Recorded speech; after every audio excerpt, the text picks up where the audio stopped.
Hello, my name is Colin Lowe, and this is one of a series of videos on the tarot trumps, mostly from the perspective of their origins during the Italian Renaissance. Today I'm going to be talking about the Fool. I'm going to begin by showing you some instances of the Fool. I'm going to start with a very familiar Fool, the Fool from the Waite Coleman Smith tarot pack. We see a youthful person walking along the edge of a cliff with an apparent lack of concern. The youth is richly dressed in the manner that recalls the many fairy tales where a person, often a prince, leaves the protection of family and friends and ventures out into the world on a quest. There's a dog, and the dog would seem to be a companion. The card evokes a feeling of sun and light and clear air. It suggests youthful innocence, which translates into a lack of caution. It captures the essence of carefree energy, optimism, and adventurousness in the face of risk. Now let us look at some older versions of the Fool. Versions that suggest an entirely different perspective. The central image of these three precedes the tarot. It's labelled stultitia, which means folly in Latin. It's part of a series of frescoes in the Scrovegni chapel near Padua in northern Italy. The inside of this chapel resembles a vast graphic novel of biblical scenes. It was painted by Giotto and various collaborators at the beginning of the 14th century. At floor level there are depictions of various virtues and vices, and this is one of these. I believe this image is allegorical, and so we must interpret it. He wears a crown of feathers. An idea was still retained today in the words airhead and featherhead and windbag. He has stones on his belt to weigh him down. His clothes are rags, that is, his thinking is incoherent. He carries his club in a raised position as if intending to hit someone. The raised club reminds me of various flat earthers, anti-vaxxers, and QAnon as conspiracy theorists who cannot be silent about their irrational beliefs. They feel compelled to beat other people around the head with eccentric opinions. The image to the left comes from one of the earliest tarots, the Visconti Sforza Tarocchi. It's very similar to the Giotto painting. The ragged clothing, the crown of feathers, the raised club. They're separated in time by about 140 years. And yet one has to wonder whether the artist who painted the tarot card was directly inspired by Giotto's painting. The image to the right is from a series of printed sheets dated to the same period as the first tarot, and it's usually named after the painter Mantegna, although there's no evidence he was involved. It shows Il Misero, a miserable, poor, deprived man. His house is in ruins, he is poorly dressed, and he's clearly shivering and cold. He's being worried by dogs. They're not companions. He also has a stick, but it's a walking stick, and possibly for protection against dogs. I don't think this image of El Misero is intended as allegory. We have such people today, living on the streets, sleeping in doorways, and forced to beg for charity. Now let us look at a couple of very early tarot fools that may disturb you. They certainly disturb me. They're certainly very different from the Waite Coleman Smith fool. The figure on the left wears a fool's cap with ass's ears, and he carries a stick with a bladder on it, and what appears to be a pennant. The bladder is an important token of the fool. It survives to this day in English Morris dancing, where there's often a fool with a pig's bladder on a stick, and he or she uses it to hit people. In Latin, the bladder or windbag is a follis, the origin of the word fool and folly. It originally meant a purse or a small bag, but also a bellows or a scrotum. This fool is practically naked, and three youths are pulling down his loincloth, revealing his pubic hair. I struggle to understand this.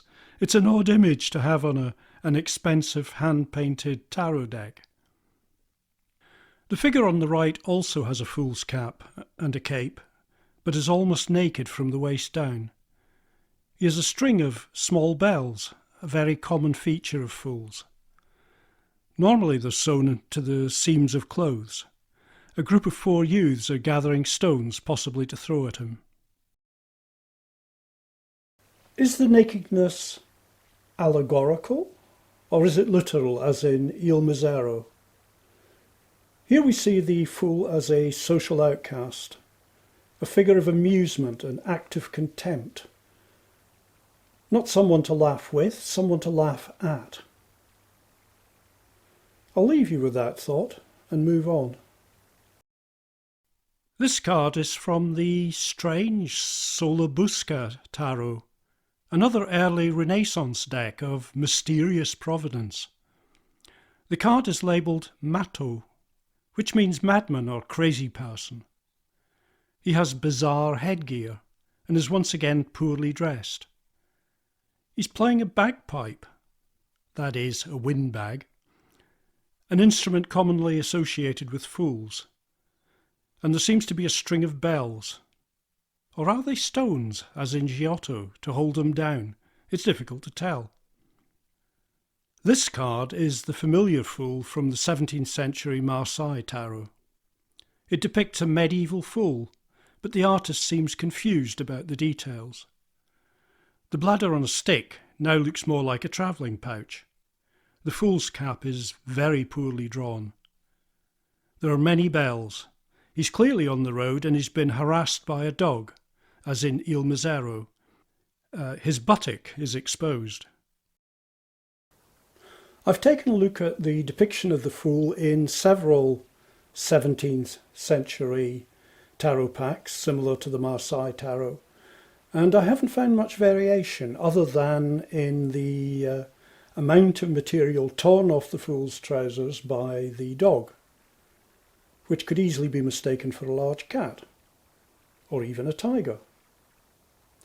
What we're seeing here is an amalgamation of ideas which I find clearer in some of the earlier cards. The homeless person, the neurodivergent person, the despised outcast. It's all very different from the happy-go-lucky, richly attired innocence of the Waite Coleman Smith fool. Let's take a look at some more fools. This fool does not wear medieval dress. Although he's labelled as Le Fou, he looks like a character from the Commedia dell'arte, an immensely popular form of theatrical comedy with a range of stock characters. This fool could be a zany character who may be a sly trickster or in other cases, inept and foolish. The character of Manuel from the comedy series Fawlty Towers is a classic zany character. Manuel is well-intentioned, but he rarely understands what's going on and often does precisely the wrong thing.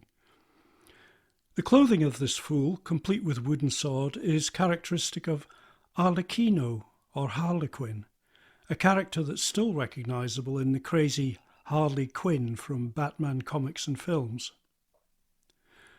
The last fool in this series is one designed during World War II by Aleister Crowley and Lady Frieda Harris for the Thoth Tarot. The fool is no longer the lowliest card in the trump sequence. It's the highest, the most sublime. The fool has become a cosmic symbol.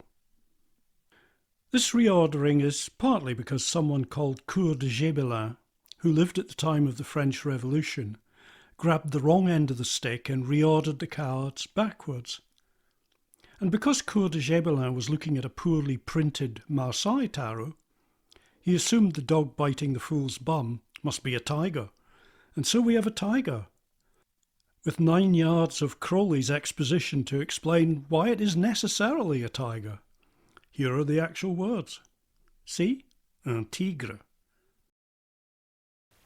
Coeur de Gébelin was a professional know-it-all who knew nothing of substance about the tarot. I think Crowley should have known better, but there's more to this whole tiger story, and we'll come back to it later. Moving on.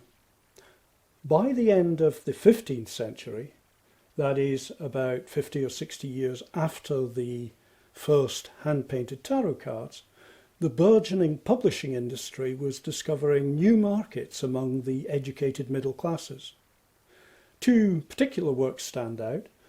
One is the Dance of Death, which I discussed in my video on the Death Trump. The other is the Ship of Fools by Sebastian Brandt. And this was published in 1494. Both the Dance of Death and the Ship of Fools are social satires. They highlight the vanities and flaws of various classes in society, and I think they're a sign of a society becoming self-aware and self-critical, something that became very obvious with the Protestant Reformation some 20 years later. The notion of a ship of fools comes from Plato's Republic, where he likens society to a ship of fools. Brandt's Ship of Fools is profusely illustrated, and many of the woodcuts are by the famous Renaissance artist Albrecht Dürer. You can find a modern translation, see the left image, by Edwin H. Zadel, and comes complete with 114 of these woodcuts. From the perspective of someone curious about tarot, we're able to view dozens of contemporary depictions of stereotype fools.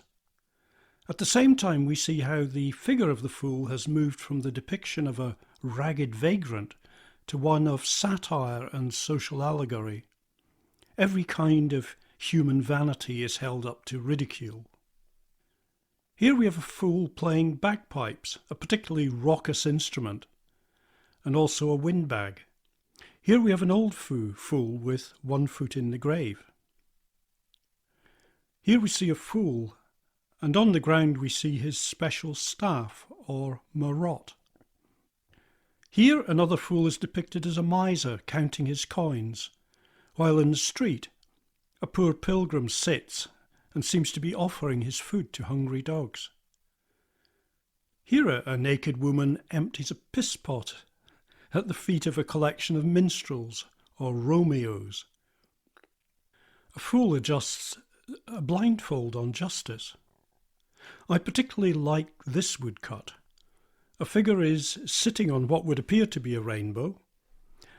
A fool's cap is by his side. A great dragon is puffing evil ideas into his head with a pair of bellows, a phallus. This figure is the Antichrist.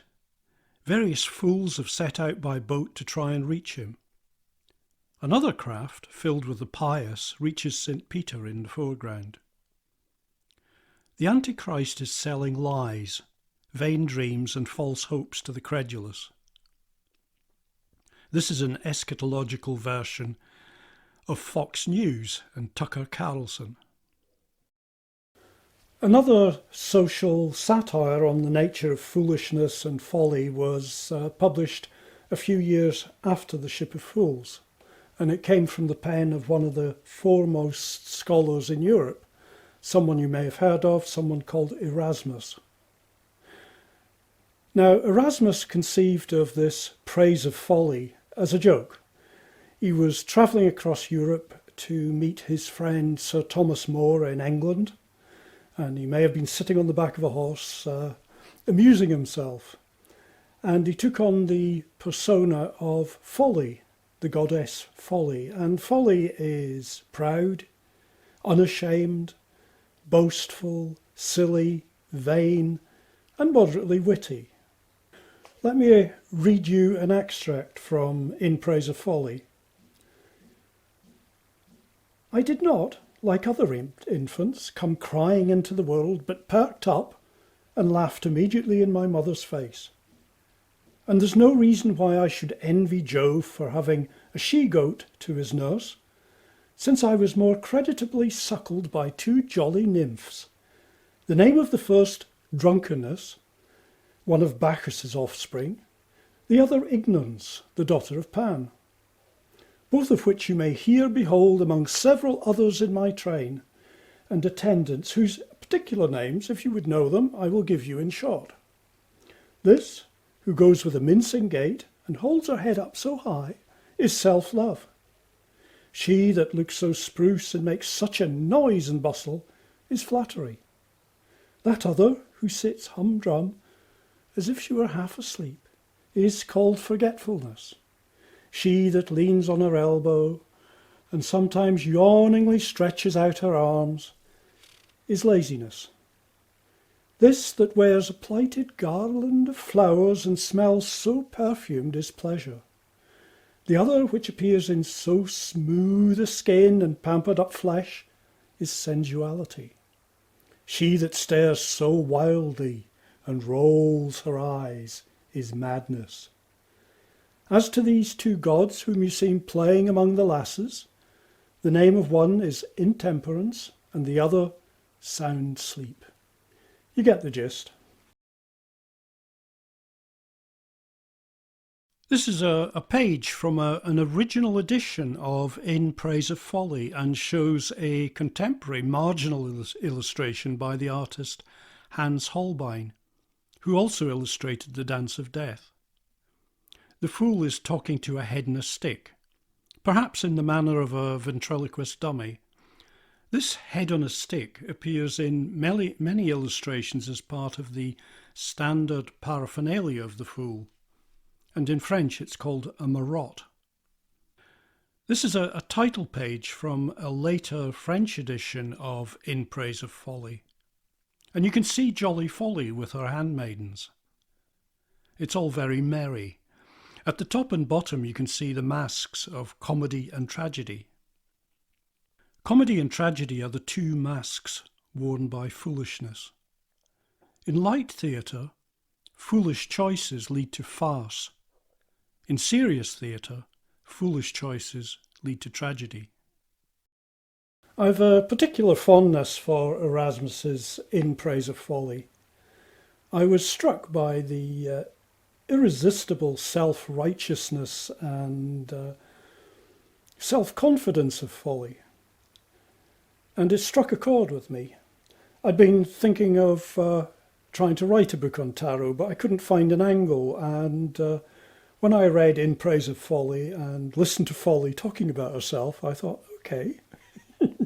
And it prompted me to write a book, another satire in which I viewed the tarot from the rather foolish perspective of the fool. Moving on, the time when people tend to be most foolish is when they are very drunk. Medieval and Renaissance Europe had a great many public festivals, and some of these festivals were an occasion for near riotous and chaotic behaviour. In some places, a feast of fools was celebrated, akin to the Roman Saturnalia, and a chief fool, a lord of misrule, was elected from the common people. Religious ceremonies were parodied. It was like a reversion to heathenism. Note the figure in red sitting backwards on a donkey. This is a classic depiction of folly. Many of the masks that people are wearing depict comic or foolish characters from the Commedia dell'arte. In classical times, the god associated with drunkenness and riotous behaviour was Dionysus or Bacchus. I'd like you to take a look at these ancient depictions of the scantily clad Dionysus. He usually carries a wand or staff called a thyrsus, a stalk of giant fennel topped with a pine cone. He's accompanied by a leopard. His followers are generally off their heads on one thing or another. So, not a cat, not a dog, Not a tiger, a leopard. I noticed the similarities between the Fool Trump and depictions of Dionysus in the 1970s when I was taking refuge in the British Museum because I was so cold. It was the only warm place I could find.